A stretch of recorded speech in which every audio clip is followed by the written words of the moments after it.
बिस्मिल्लाहिर्रहमानिर्रहीम। अस्सलाम वालेकुम friends, welcome to my channel cooking with Fatima. कैसे हैं आप सब? उम्मीद करती हूँ आप सब अपने अपने घरों में खैर खैरियत से होंगे, खुश आबाद होंगे, हंसते मुस्कुराते होंगे। तो आज मैं आपके साथ शेयर करने जा रही हूँ बहुत ज़्यादा अमेजिंग सी, मज़ेदार सी, फ्लेवरफुल सी मूंग मसूर की दाल बनाने की रेसिपी। बहुत ज़्यादा सिंपल वे है, बहुत ज़्यादा अमेजिंग का तरीका है। तो आप इस रेसिपी को एंड तक लाजमी से देखिएगा और रेसिपी अच्छी लगी तो रेसिपी को लाइक शेयर कमेंट के साथ इस रेसिपी को अपनी फ्रेंड्स और फैमिली मेम्बर्स में ज़रूर से शेयर करिएगा और कमेंट करके मुझे ज़रूर से बताइएगा आप मेरी रेसिपी किस चीज़ से देख रहे हैं और आपको मेरी रेसिपीज़ कैसी लगती हैं। तो चलें जी, रेसिपी स्टार्ट करते हैं। बिस्मिल्लाहिर्रहमानिर्रहीम। सबसे पहले हमने एक पैन में तकरीबन भी हाफ़ प्याली के करीब जो है वो तेल ऐड किया। जब तेल अच्छा सा गर्म हो गया, इसके बाद इसके अंदर हमने जो है वो चॉप की हुई तकरीबन भी 2 अदद मीडियम साइज़ की प्याज को जो है वो चॉप करके ऐड कर दिया। सिंपल मैंने जो है वो ग्राइंडर मशीन में ऐड कर दिया था। प्याज को जो है वो अच्छा सा छील के तो ये जो है वो इस तरह का पेस्ट बन के रेडी हो चुका है, यानी कि ये चॉप हो चुकी हैं प्याज तमाम। तो प्याज को हम हल्का सा जो है वो फ्राई करेंगे, एक लाइट सा जो है वो कलर देंगे। जब प्याज ने जो है वो कलर चेंज कर लेना है, हम इसमें तकरीबन भी 2 अदद बड़े साइज़ के टमाटर को अच्छा सा पील ऑफ करके ऐड कर देंगे। आप चाहें तो छिलका समेत भी ऐड कर सकते हैं, लेकिन मैंने यहाँ पे जो है वो पील ऑफ टमाटर ऐड किए, यानी कि छिलका उतार के ऐड किए। अच्छा सा मिक्स करेंगे प्याज और टमाटर को। इसके बाद इसके अंदर हम कुछ ड्राई मसाले ऐड करेंगे ताकि तमाम चीज़ें एक साथ ही जो है वो अच्छे से भुन जाएं। तो अब हम इसमें कुछ ड्राई मसाले ऐड कर देंगे, तकरीबन 1 टीस्पून। इसके अंदर हम जो है वो हल्दी पाउडर ऐड करेंगे, तकरीबन 1 टेबल स्पून भर के। इसके अंदर हम जो है वो लाल मिर्च पाउडर ऐड करेंगे, तकरीबन 1 टेबल स्पून भर के। इसके अंदर हम जो है वो धनिया पाउडर ऐड करेंगे और तकरीबन 1 टीस्पून इसमें हम भुना कुटा जीरा ऐड करेंगे, तकरीबन 1 टेबल स्पून भर के। इसके अंदर हम जो है वो नमक शामिल करेंगे, आप अपने हिसाब से भी ऐड कर सकते हैं। तकरीबन भी मैंने ये जो है वो आधा किलो दाल की जो है वो ये रेसिपी बना के रेडी करी हूँ, तो इसके लिए मैंने ये तमाम मसाले ऐड किए हैं।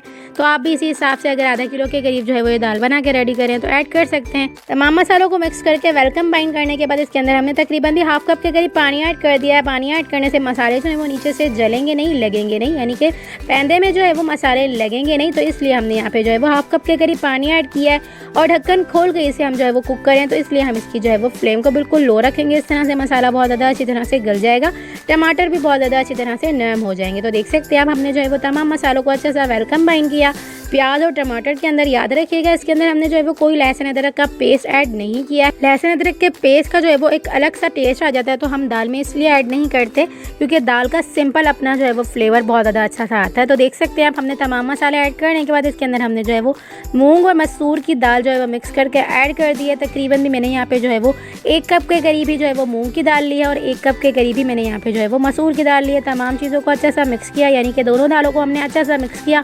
मिक्स करने के बाद धो के अच्छा सा भिगोकर तकरीबन भी आधा घंटा के लिए रख दिया। तो इस तरह से ये बहुत ज़्यादा अच्छी तरह से नरम हो जाएंगी। तमाम चीज़ों को अच्छा सा मिक्स करने के बाद मसाले के अंदर, यानी कि दालों को अच्छा सा मिक्स करने के बाद इसके अंदर हमने तकरीबन भी 3 गिलास के करीब पानी ऐड कर दिया। पानी ऐड करने के बाद इसे अच्छा सा हम मिक्स करेंगे। मिक्स करने के बाद इसे हम जो है वो गलने के लिए छोड़ देंगे। तो देख सकते हैं आप, ढक्कन ढक के बिल्कुल लो फ्लेम पे हमने इसे तकरीबन भी 20 मिनट के लिए अच्छा सा कुक किया। इस तरह से हमारी दाल जो है वो बहुत ज़्यादा अच्छी तरह से गल चुकी है, अच्छे से कुक हो चुकी है और जितना जो है वो हमने कंसिस्टेंसी में इसकी जो है वो थिकनेस रखनी थी सिंपल जो है वो उसी थिकनेस में जो है वो आ चुकी है।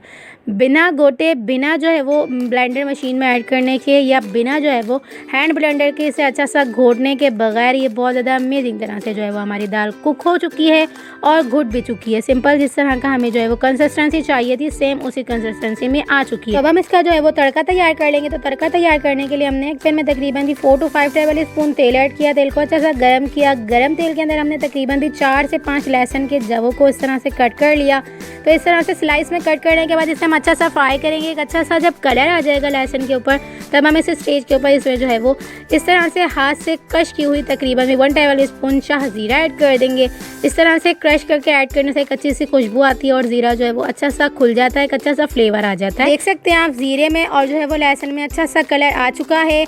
लहसुन और ज़ीरा अच्छा सा फ्राई हो चुका है। तो अब हम इस स्टेज के ऊपर इसमें तकरीबन भी 8 से 9 इसके अंदर हम जो है वो अपने हिसाब से भी आप ऐड कर सकते हैं। मैंने यहाँ पे तकरीबन भी 7 से 8 इसके अंदर हमने गोल लाल मिर्चें ऐड की हैं। आप चाहें तो कड़ी पत्ता भी ऐड कर सकते हैं। तमाम चीज़ें ऐड करने के बाद इसे हम जो है वो दाल के अंदर ऐड कर देंगे।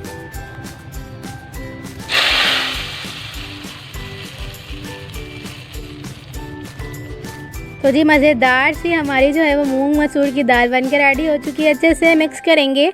मिक्स करने के बाद इसे हम ढक्कन ढक के बिल्कुल लो फ्लेम पे तकरीबन 3 से 4 मिनट तक अच्छा सा स्मोक दे लेंगे, ताकि तड़के का एक अच्छा सा फ्लेवर जो है वो दाल के अंदर आ जाए। तो देख सकते हैं आप तकरीबन भी हमने 2 मिनट तक के लिए इसे अच्छा सा ढक्कन बंद करके बिल्कुल लो फ्लेम पे अच्छा सा कुक किया। इस तरह से एक अच्छा सा फ्लेवर जो है वो तड़के का आ चुका है दाल के अंदर। तो अब हम इस स्टेज के ऊपर इसमें तकरीबन 4 to 5 टेबल स्पून चॉप किया हुआ हरा धनिया इसके अंदर हम ऐड कर देंगे।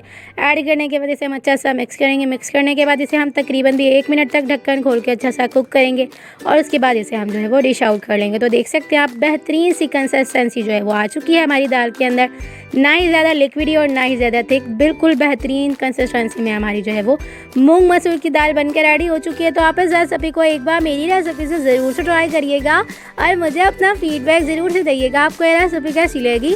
तो चलें जी, मिलते हैं नेक्स्ट वीडियो में। जब तक अपना ख्याल रखिएगा, मुझे दुआओं में याद रखिएगा। मिलते हैं नेक्स्ट वीडियो में बहुत ही आसान, सिंपल और यूनिक सी रेसिपी के साथ। अल्लाह हाफ़िज़।